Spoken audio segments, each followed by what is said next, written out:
But so when you go to Gumball and all that's going on, you're at school, you're traveling with Tim, and after you graduate or after you finish school, and like, are you thinking like, are you going to go event photography and go down that route, or are you going to use your degree and go to like get a 9 to 5 and like? I was very quickly ditching the engineering mindset. Like, it's still there, it's still in me. I still like techie engineering type stuff, but the more I was hanging out with people that were doing their own thing, so whether it's having their own businesses or that sort of thing, and just creative people. The thing about hanging out with creative people, I realized quite early on, is there's a lot more girls doing creative jobs than there are in engineering. And, and to start off, I was like, this just seems like a way nicer atmosphere. Everyone is having fun. Whenever you go to an event, people are generally having fun and you're part of it.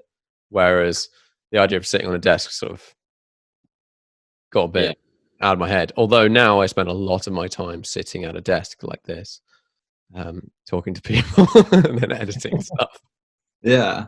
But no, I mean, taking photos is such a personal thing. And I know, what you said, building relationships and being around people and like being with, being in that story and hanging out and going to parties and then showing them a photo of the experience the next day. Like, that's such an intimate thing to have. And, I mean, who better to build relationships with than the, some of the richest and most successful people in the world that also just love hooning around wherever they're going.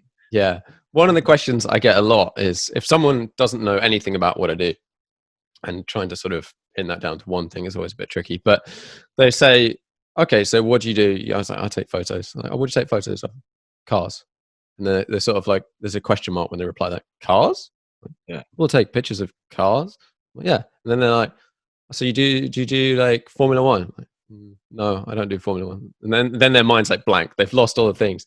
And they're like, okay, so what cars do you take pictures of? And my answer generally to that question is generally expensive cars, because if it's a private individual and they've bought an expensive car, they can afford decent photography. Or anyone could afford it, but if photography is expensive, and if your car costs you 50 quid, you're not going to want to spend whatever, £500, £1,000 more, whatever, on some photos of it, unless you're slightly warped. You're a little mad. But yeah, so it's just, it naturally lends itself to the higher end of the car market and the luxury market and all of these things. And that's, I think, why you see a lot more people taking photos of nice watches, nice cars.